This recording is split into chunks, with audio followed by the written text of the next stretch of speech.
Woo! It's getting crazy out here in these YouTube streets, son. What is going on out there in these YouTube streets, y'all?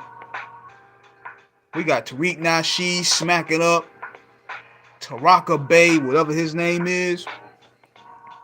We got Doggy Diamonds versus Hassan Campbell.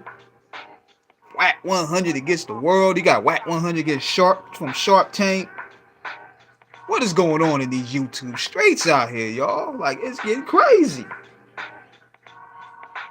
Oh man, this whole thing is just erupting, man. But anyways, welcome to Off the Cuff Radio live stream. I'm your host, King Eric, the Media Assassin, part of Screwball Radio, part of Off the Cuff Radio, sponsored by Da Vinci Clothing, sponsored by Cocaine Buddy Boy Entertainment, sponsored by Screwball Radio, sponsored by Jesse's Boutique, sponsored by Core Financial. Those are the sponsors that we got, and Fleetwood's Cotton Pickers.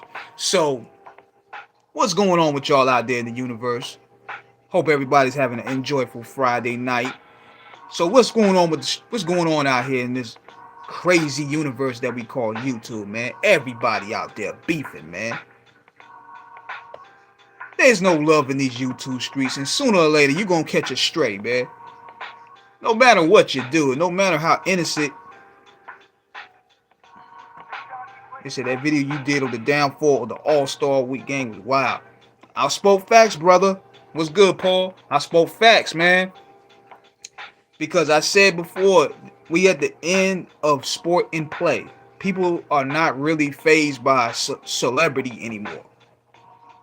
That stopped in 2020, so to speak. Because see, now people are not really amazed by celebrity culture anymore. Celebrity culture died in 2020.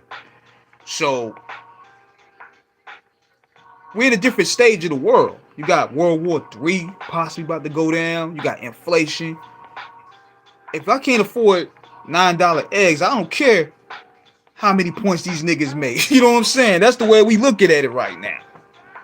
So we're at a strange stage in this world, y'all. I mean, we at a real strange period, and where the real is being accepted as fake and the fake is being accepted as real. This is the strange stage that we are in right now.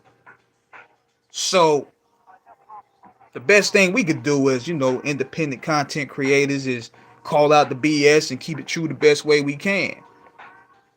But going on what I'm talking about today, man, you got all this stuff going on YouTube, man. Like, you got Tariq Nasheed. He smacked the daylights out of this nigga, yo. Because this dude, I think his name is Taraka Bay. He tried to violate the premises of his museum, right? And Tariq just slapped this nigga like, pow. Hold on, I'm gonna find y'all the footage real quick for those. I'm just catching up on a lot of this stuff. I'm like, yo, Tariq got this slapping niggas like, wow. Hold on, I'm gonna play this real quick. I'm gonna show it to y'all. This was hilarious. Hold on. I know how you weirdos are, and I have to defend myself.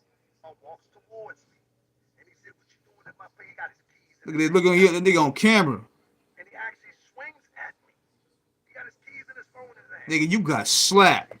Hold on. Show Tariq talking smack. That was funny, yo. See, that's him. That's the camera footage right there. And these dudes gotta recognize Tariq is a big guy, man. He's like 6'5", 6'6". Slap that nigga, yo. Boom! Right there. Right there.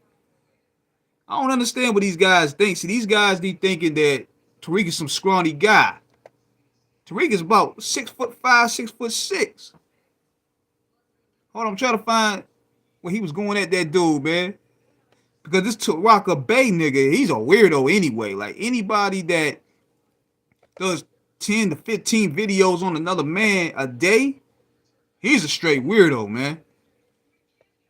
He's a straight weirdo. Oh, here go the footage right here. I think this is it. Yo, that bitch Taraka Bay just came up here to the museum. Shout out to the security up here. Shout out to his brother here. I just slapped the shit out of Taraka Bay. All right? Did you see me slap the shit out of him? I slapped the shit out of Taraka Bay and ran him the fuck up out of here. Oh, play it again. Taraka just came up here to the museum. Shout out to the security up here. Shout out to his brother here. I just slapped the shit out of Taraka Bay. All right? Did you see me slap the shit out of him? I just slapped the shit out of Taraka Bay and ran him the fuck up out of here. Hey, man, that's what you gotta do, man. You gotta protect your premises, man. If a nigga come in trying to violate, you gotta just blah. But I wish they would have had better footage, man. See, this what kills me about when people try to catch drama on camera. We get the cheapest 1985 cameras, yo. Like, we can't get nothing crystal clear. I want to see a clear slap. So that way nobody can say nothing. But then you got the Taraka Bay dude. He going out there talking crazy every single day. I'm like, dude, just take your L, man. Like, you got slapped on camera, dude. You got slapped on camera, man. Like, there ain't nothing you could do about that, man. You got to take that L, my G. Plus, niggas like that is weird anyway. Like, who does videos, like 10 or 11 different videos talking about another man all day? You even look on his page. He talks about Tariq every day. These niggas is weird, man. But the crazy part is they got followings. These niggas got a following. Like, they got subscribers. Like, y'all sit back and listen to this? Y'all listen to this goofy stuff? Like, really? But I'm going to tell y'all this. Y'all sitting there giving donations to a nigga that got slapped up. And the thing was, he traveled from a different part of the country to violate Tariq's premises and got slapped. Shoot. One thing for sure, I mean, you know, we have our differences about Tariq. I don't agree with everything he do. Taraka Bay, this the guy Tariq Nasheed slapped up when Taraka Bay tried to violate his museum in L.A. That nigga came all the way across the country to see what's up with Tariq. Tariq just slapped him and he ran at his Uber. It's crazy in these YouTube streets, man. That's why I go ahead, I get out the way, man. I just do my content and leave. But this was funny as hell, man. A lot of this, YouTube is the new WWE, y'all.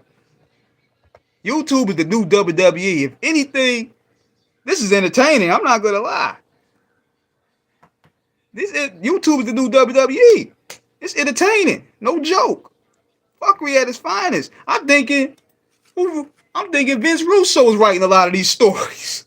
We getting attitude era content from these niggas. Who writing these storylines? Let me know. That's what I want to know. The rappers ain't doing it no more. It's these YouTube niggas is doing it right now. The rappers, they did all that in the 90s. They like, you know, they in their 50s now. They like, nah, man, I ain't trying to do that no more. I'm just want to tour a little bit, eat some brunch, get paid, and go about my business. Bro, you need to do more lives, word. I do, man, but see, the thing is this. I want to engage with the audience, though. See, that's just me. I don't want to just talk to myself all day. I love feedback.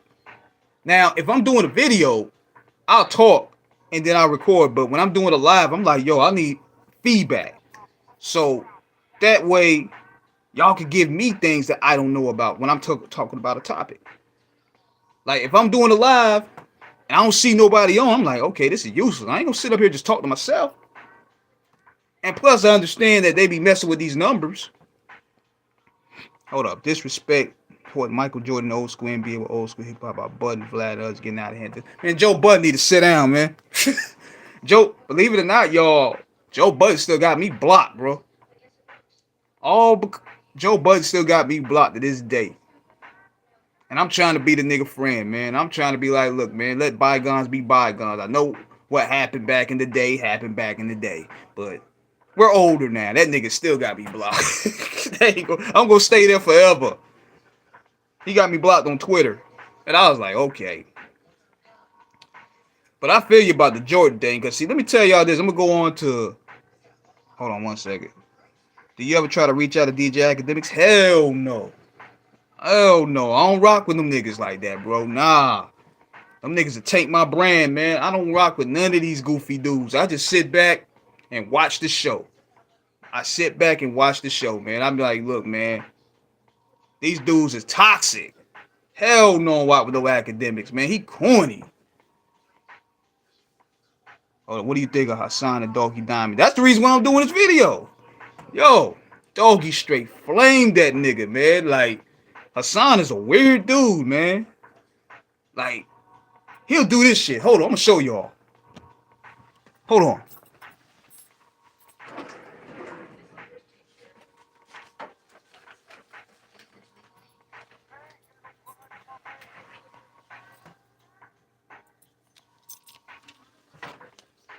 Hold on.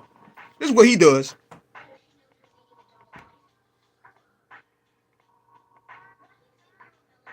Should I begin? Now check this out right here.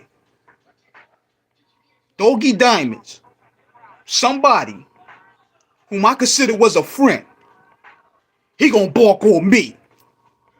After I gave that man everything and opportunity to say, look, we Brooklyn, we supposed to be sticking together, right?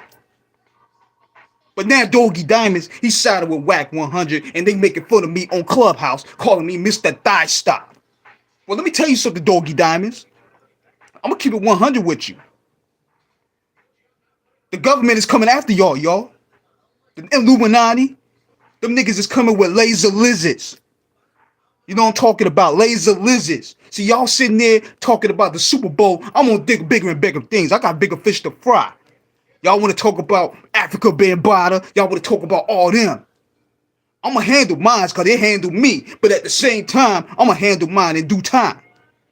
Now, Whack 100, you don't want to see me in these streets. I smother your biscuits. You'll get your biscuits smothered messing with me. Don't call me Thigh Stop from the Bronx River. I don't play them gangster games.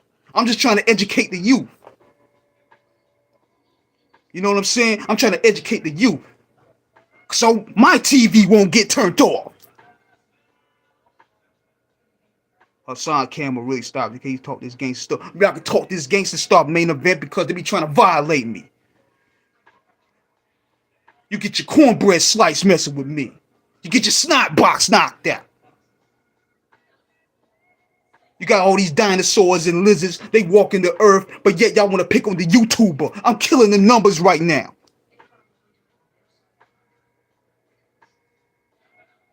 Jay Prince, you a bitch ass nigga. I smack you.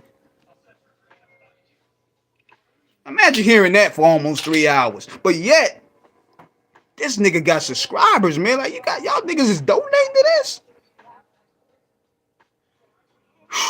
That's some weird shit if you ask me, man. I mean, these YouTube dudes, I gotta give them some credit. They developed some type of cult of personality. I don't know. But nevertheless, Doggy straight fried that nigga.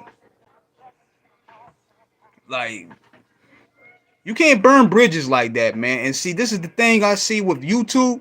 He always boasts about YouTube numbers and all that stuff. I'm like, dog, let me tell you something. Oh, I got 13,000 in the room right now. Come on, let's get them numbers up. But yeah, man, it's like, what if YouTube go away? Where are you gonna go then? Now, for the most part, Doggy Diamonds, you know, a lot of people get on him with everything, but Doggy, he cares about hip hop, man. He loves hip hop, man. I mean, he interviewed the best of the best. He's better than Vlad. He's miles ahead of Vlad. Vlad is benefiting off complex money and his whiteness. A lot of niggas is scared to go on Doggy Diamond show because he gonna ask them some real the questions wanna hear. He ain't gonna be messy like Vlad, but at the same time, he gonna do it with integrity. He inspires me when I do interviews. Like, he's a very inspirational guy to me. I like him. Big shout out to him and Karim. Like, you know, they follow us. One thing I can say about Doggy Diamond was connected to the hood. See, I'm gonna tell y'all, these are the one people don't understand when they talk about the Whack 100 thing. Now, me personally, I won't fuck with Whack 100, period. But hey, that's Doggy's business. That's how they get down. It is what it is. I personally wouldn't rock with a nigga like that. But I think what happened was before it got nuclear, Whack seen that Doggy got connections in places that he didn't know. Like, how I think this ended was when he did the podcast with Dub C and CJ Mack. What Whack 100 didn't realize was That's Doggy's show. Cause think about this. Now, man, people gotta look at this. Cause people look at it like, oh, Doggy sucking whack dick. No, no, no. Doggy could have had whack lined up right there. He didn't know. He did. I bet you he didn't know. He could have got him lined up right there, just going into his office. Cause he owns CJ Mack and Dub C show. He's a part owner. He's a CEO. He could have had Whack 100 lined up right then and there. But this is business. This is entertainment at the end of the day. So they understand the protocol. It's to keep people watching. It's to keep the views going. So they squashed it. I think Ty Murder, from Murder Inc., he was the mutual friend that squashed it. Because a lot of people keep on going to the comments and say, it's smart not to put your name on everything because they gonna mess with you. Exactly. Because see, what happened was people would keep thinking, how they chummy all of a sudden? Well, Ty Murder was the mutual friend that made them squash that shit behind the phone. That's why they cooled down. Whack 100 and Doggy Diamonds. So it is what it is. I wouldn't trust a nigga like that, but hey, look, if he's Coral, he's Coral. But I think both of them seen that. Both of them seen that. They seen that he could have lined them up right there because you sitting on the show that man owned. He probably didn't know. That's how this thing can run.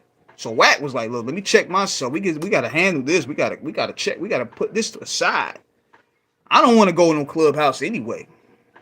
Wack is a snake, hands down. I still wouldn't trust him. I would not do business with that nigga at all. He's entertaining. Like, I give him credit, but see, I think what it is with the West Coast, see, they know the man beyond the character. See, the Whack 100 character is what he played on Clubhouse. These niggas really interact with Cash Jones, which is his real name. It's how he really is. But you know how the internet, they got to put on for the internet. You know what I'm saying? They got to put on for the internet. It's all the show. It's all WWE. Like, he got to get on his gimmick. You know what I'm saying? So, they see it's WWE, but at the same time, the people on the outside ain't looking at that shit. We looking at it like, all right, nigga, we gonna knock your head off. Because it's one thing to disrespect people alive, but when you can't disrespect the living. That's why he loses a lot of cool points with how he talked about Nipsey Hussle. You know what I'm saying? I don't want to trust a nigga off that alone. But what's going on up in these YouTube streets? What's going on in these YouTube streets? Something else going on is on these YouTube streets. You got oh man, I got another one for y'all. We got Charleston White and Matt Hoffa. Matt Hoffa, Sub-Zero, and Charleston White. All of them going at Matt Hoffa right now. And I don't really know how that started, but I'm gonna give y'all this. Man. And I'm gonna tell y'all the truth, the whole truth, and nothing but the truth. I'm gonna keep 100 with y'all, but Math went out like a cake to me, man. Math went out like a straight cake to me. Like, if a nigga talk about seriously doing something to my kid and you gonna go on just for views, your honor is snatched. Like, bruh, if a man talking about, yeah, I'm gonna do something to your kid, or I want somebody to do something with your kid, now we taking it past WWE. As they were saying in wrestling, it's a shoot now. No more talking, exactly. Instead, he gonna go on Vlad and just explain. I'm like, nigga, that's corny to me. That's corny to me, man, because, now we're going beyond man and man. You know what I'm saying? Now we involving kids and grandmothers and mothers. Nah, it should be man to man. He should have what he should have done was this. Views for view. Exactly. What he should have done, he should have deaded all that. All right. Let's take a fair one. MMA. We'll fight in the basketball court. We'll fight in the streets. Put up $1 million, I put up $1 million. Let's go. Cause see, the minute kids get involved, it's a done deal to me. Now it's something else. Now if it's man to man, hey, it is what it is. But when you're involving kids, that people ain't got nothing to do with the situation, you dealing with deceased relatives, it's totally different. But it's all just like you said, entertainment, man. I'm sorry, man. I can't fall in that line, my brother, because the minute a nigga try to disrespect my mom or my dad or my kids, we going beyond WWE now. Now it's a real shoot. You can say what you want about me.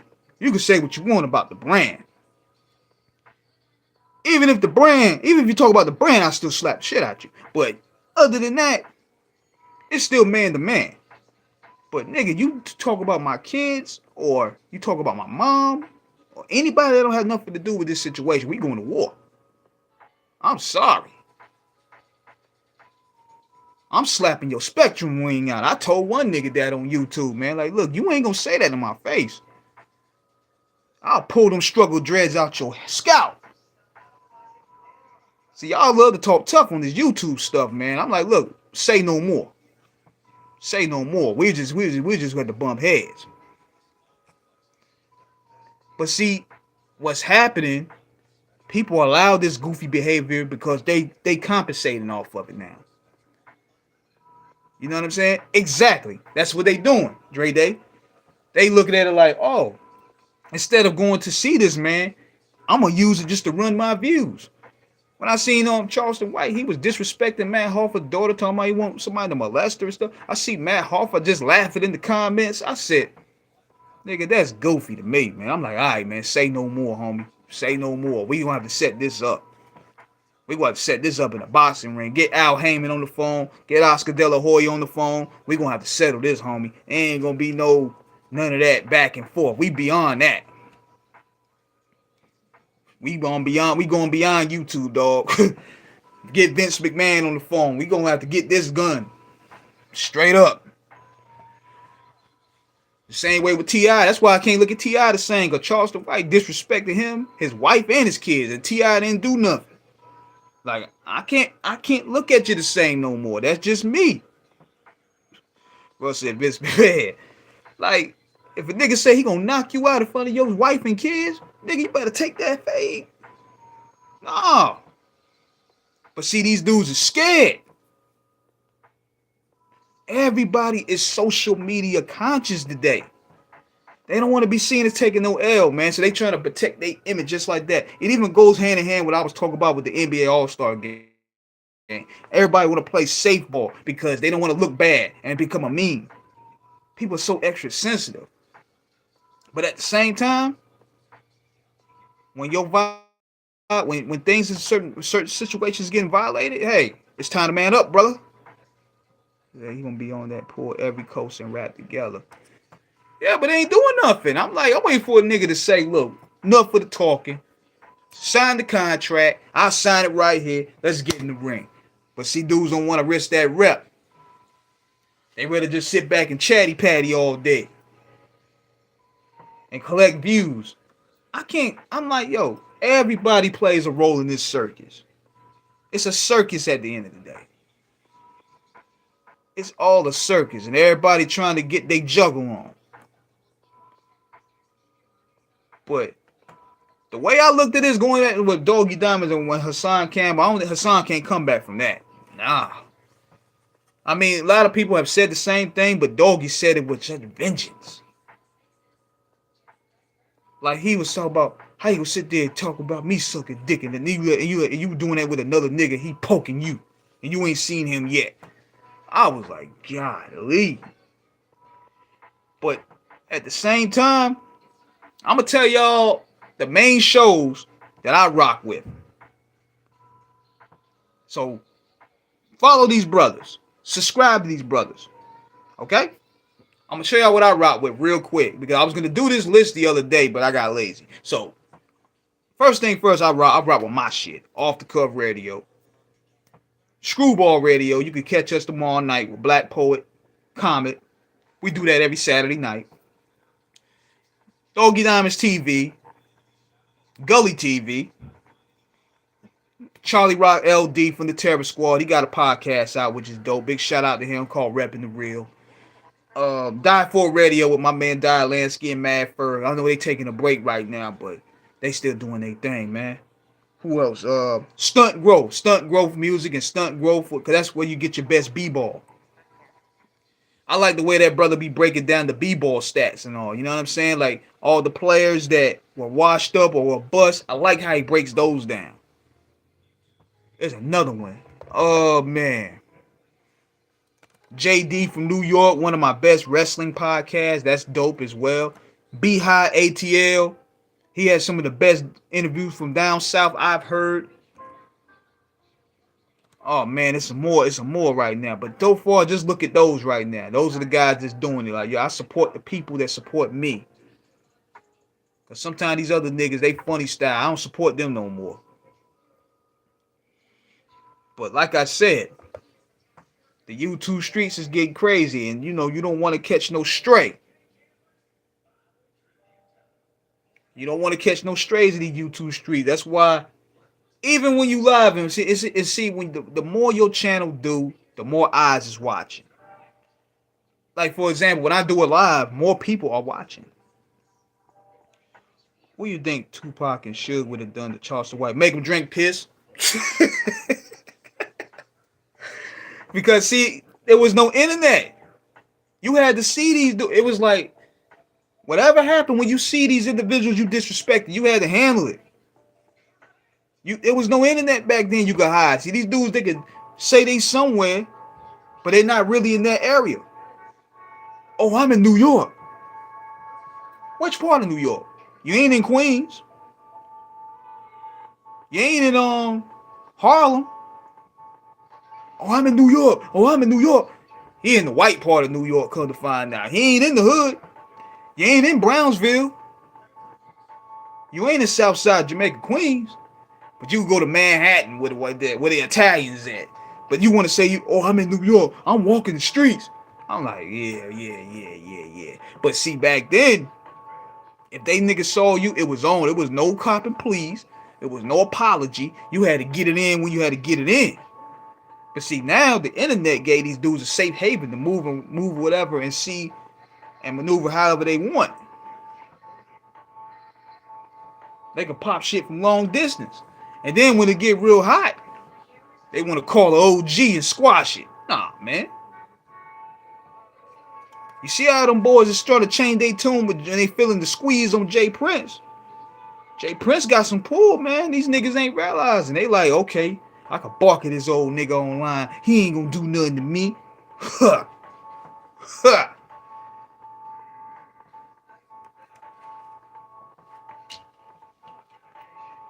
They smile in your face. What to get that space? It to me, friend. What about your friends? Standing round, up and down. That goofy shit.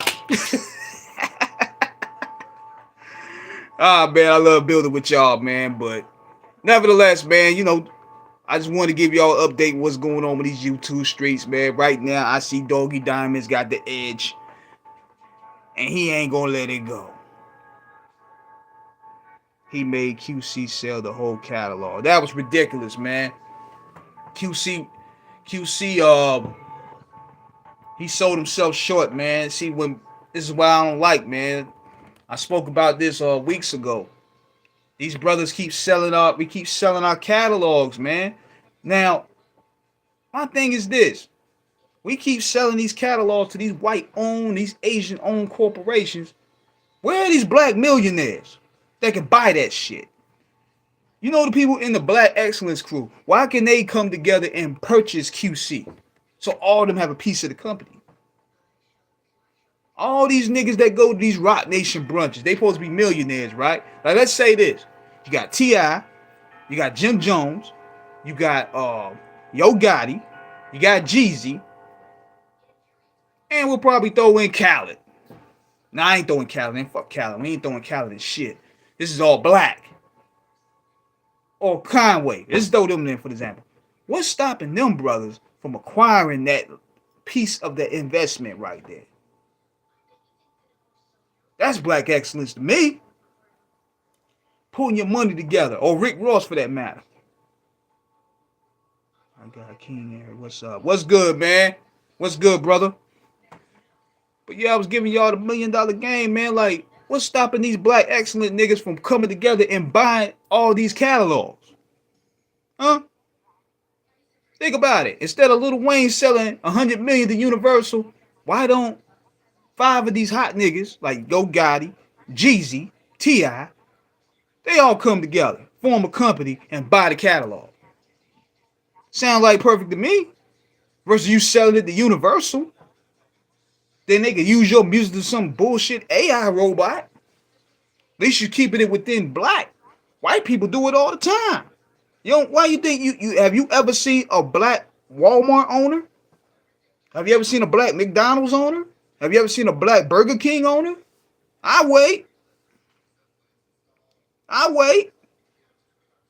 You ain't seeing that. They gonna keep it within them. Man, you ain't gonna see Chinatown get sold to niggas. No. They gonna keep it within. Yeah, in Detroit. They got brothers in Chinatown. Brothers own in China. I'm just saying they're gonna keep that money within. Yeah, barely. Yeah, son. Like you sitting there, y'all be thinking like we always brag about this every week. Every week I look at Shade Room. Rapper make this big deal. He signed for this big money. What good is it? Y'all niggas ain't buying nothing. They giving you play money. That's all it is. Play money to blow so they can recoup. But when you start taking that money and you buying publishing, you buying masters, why you think they wanted Michael Jackson's head? Because he bought that Beatles catalog. No nigga thought of that. And nobody trying. You start buying catalogs from these white artists. Think about that for a second, man. That's where the money. Wait, I bet you this. Let Jay start buying them catalogs. I wish he would. Puff buy them catalogs. Y'all niggas say y'all got money, buy them white catalogs, son. They don't want to end up like MJ. That's a fact. You want to play some hardball? Shit, they ain't gonna let no nigga own Elvis. Shit. You think they gonna let a nigga own Elvis? No. No. Can you imagine? Can you imagine? Puffy owning Elvis catalog. Oh my God, you would see an outroar. Mike was buying some strange shit, man. I have to say that, and I love the guy. Like, I remember when I looked at that documentary, that nigga was just buying. He was just buying paintings and shit. Like, Mike was an abstract, weird but cool guy. But at the same time, he knew how to play the money game.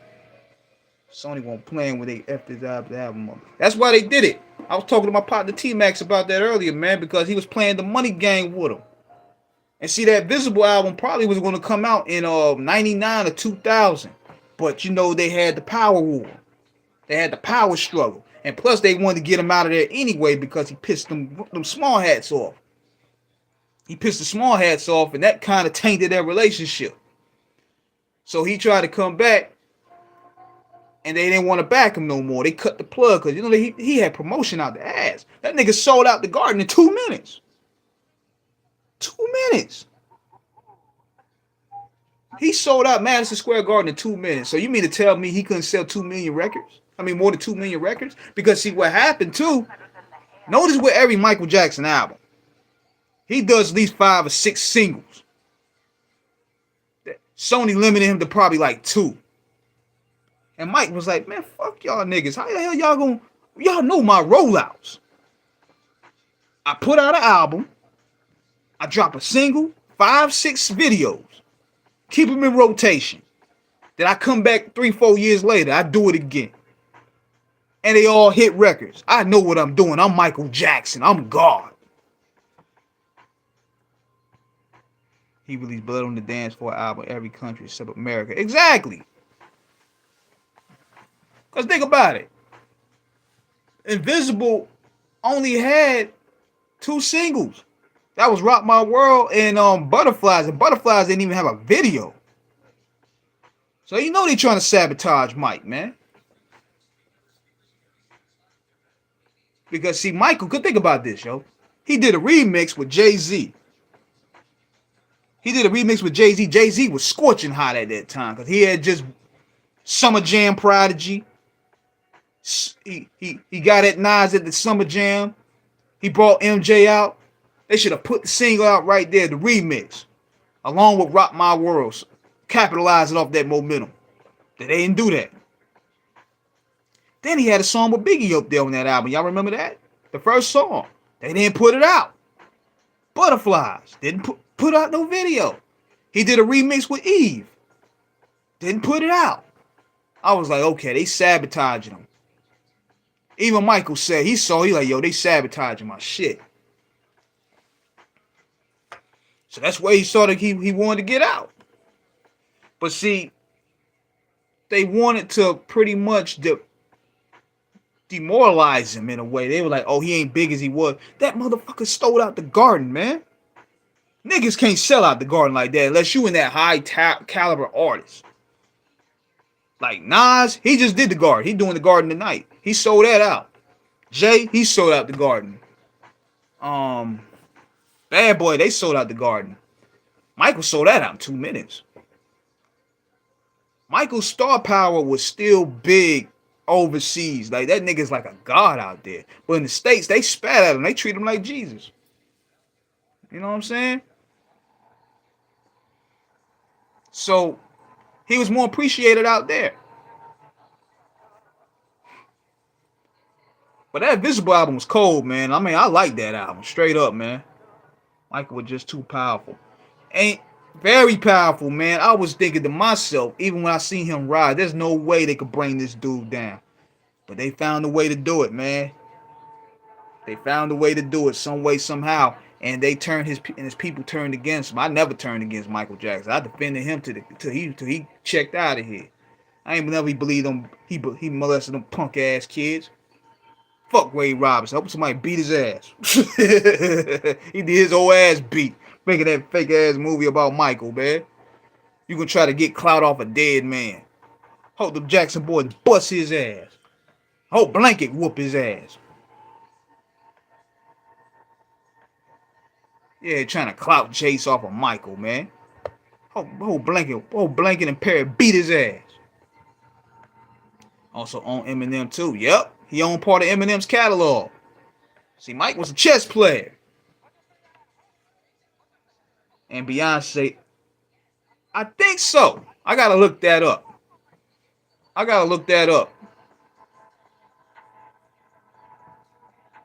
Kiss 2. Yeah. He owned Dolly. I know he owned Dolly Parton, and I know he owned Bob Dylan too. I know he owned them. He owned the Beatles. He got Chuck Berry, his masters back. Yeah, man. You're not going to see a phenomenon like Michael Jackson ever again, unfortunately, man. I felt like when he died, the heart of music died. And when Prince died, the soul of music died. That's why, in a way, R&B is in the state that it's in right now. You don't really have nobody to really catapult this industry to the next level like those dudes did. What's your top 5 artists? Shit, that's tough, man. I gotta figure that out, man, because my music range is a whole good. Are we talking rap? Yeah, man. All the greats is gone. You still got the Isleys there. Chris Brown, he don't know what he want to do. Rap. Okay. Let me see. I got Pac. I got Nas. I got Ice Cube. Shit. I got Cool G Rap. Number 5 is the toughest one. It's always the toughest one, man. I might put Eminem up there because he the Larry Bird of rap. You know what I'm saying? Because Bird was nice. And that's off the head right now. You know, it might change up later on. I mean, when people give me a top 5, I just give you who I'm thinking of at the moment. And people, these lists be getting people pissed, don't they? Like, some niggas lists be ridiculous, though. Now, see, people are probably wonder why you put Eminem up there. Because you think about this. Eminem changed it. He shifted the culture. He created a culture shift. Let's think about it. Yeah, him playing white made a difference, but see, think about this. He flipped the cards to where he sold records because he was white. Because keep in mind, he came out around a time where white rappers were just totally disrespected. You was a white rapper, you was getting laughed out of here. And he was no different. Because I remember when he dropped on Hi My Name Is, people didn't like that shit. They were clowning him. They thought he was like the Weird Al Yankovic or something. But he really showed he had skills. Like, he showed he was really nice. But so he went ahead and flipped the cards to where he was able to not only craft great songs, um, thanks to Dr. Dre, because Dr. Dre taught him how to use his pen. He taught him how to create concepts and good hooks. But he was a lyricist. He was a lyricist doing numbers. You know what I mean? He was a lyricist doing numbers. Damn, I forgot about Scarface, man. I'm like, see what I'm saying? That's why I got face. Did I say Scarface? Because sometimes I be vibing so much. Did I say Scarface? Gotta repeat me. But that's how I like M, man. People give M a lot of shit. But those first three albums were classics to me. The Slim Shady LP, the Marshall Mathers LP, the Eminem Show, the 8 Mile soundtrack, um, the D12 album. That was his five to me. Joey Badass, Billy the Butcher, Davy. Yeah, rap is in good shape, believe it or not, y'all. Rap is in better shape than R&B. R&B is like, I mean, we got the females, they holding it down, like her and SZA. But, damn, where the male R&B artists at? I ain't talking about the guy that's already been out, but I'm talking about somebody that's going to really be a newcomer and change the game, because the old niggas ain't really doing it like that. They doing them Tom Joyner tours and shit. They trying to get their bag and be out. They doing them Essence festivals. I'm talking about somebody like R&B, like somebody new that's gonna change the game. Because see, tell you this,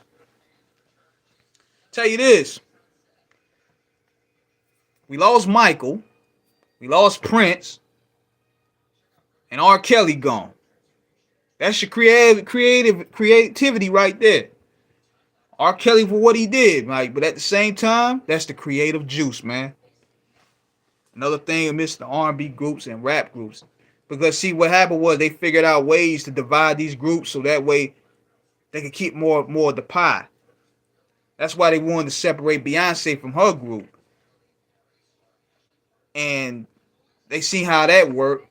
But all these other groups, man, like 112 and what's the name? 112. Shit. There's more groups. Jagged Edge. I'm like, where are these niggas? I mean, they'll do a tour here and there. I'm like, where's Joe? Joe, one of my favorites. Joe is cold. Joe is one of my favorite artists, R&B artists. He's still doing tours from time to time. But Joe, man, he got a dope catalog. Joe to see a new edition of my two favorite. Man, big prayers to JoJo, man. He is in rough shape right now, man. Like, big prayers to JoJo, man. Fellow Carolina brethren, man. Hate to see him in bad shape like that, man. He just recovering from a stroke or whatever. And he was looking awful on stage, man. I hate to see that. Hate to see the guys that I grew up listening to in rough shape, you know. But New Edition, they still doing their thing touring. I'm going to try to go to their show next month or April. But we're going to see. We're going to see where it goes from there. But R&B, man, R&B's in rough shape, man. I mean, it's missing a magical sound. And what's happening is there's really no R&B producers to bring that sound. Like, where's the dream? Where's the dream? The only one that's doing it right now is Youngberg, aka Hitmaker. He's the only one. Now I like Ty Dolla Sign. I like him. He's dope. I'm hoping Inhale do something, man, but he's a busy guy. I'm trying to get him on the show. He said he was gonna do the show, but nigga, he busy. So it's like hell kidding that nigga. But we gonna try to get him on the show soon. But yeah, man, R&B, there's some talent out there. R&B is fusing to rap. Yeah. That's the main issue. All the R&B cats trying to be rappers. And Chris Brown Chris Brown, he could be the guy. He could be the guy that could carry that torch, but his music ain't really hitting right now, to be honest with you. It's really not hitting. Like this dude, you know your cocaine work ethic ain't working. Like, come on, my nigga. You can't be putting out triple albums and we only gonna listen to 5 songs. You ain't that nice to put out 3 triple albums. I'm sorry. You gotta, I'm like, look, he can't carry a double album. Like, you better go ahead. Triple H, I made it though. I think Jeff Hardy is the DMX of professional wrestling. That's an interesting comparison. That's an interesting comparison with DMX and Jeff Hardy. They both changed the game, but they both couldn't stay away from their demons. Yeah, Jay-Z, that's a perfect Jay-Z and Triple H, because you know he used his white popularity to stay on top. Yo, them niggas is slick. Hove using Beyonce's popularity. Triple H using that to stay on top, nigga. That's why that nigga got a higher ranking position and he running the company now because he married to Stephanie. Shit. That's a come up. Oh man. That was a good analogy though. That's a good comparison. But like I said, man, I'm about to be out, y'all. I had fun building with y'all. I'm gonna definitely do more lives. I just need the people to interact more, to engage more, so that way it gives me some feedback. I love interaction. I don't want to be just sitting here just talking to myself. You know what I'm saying? So I might do another one Monday, depending on how I'm feeling. I got a lot going on, but nevertheless, check out Scootball Radio tomorrow night. We're gonna be having Richie Evans, aka Juice from Black Wall Street, on board. And subscribe, hit that like button, show love to the videos, share the videos, do whatever, man. I'm trying to get 90,000 subscribers before April. So let's make this happen. I'm out.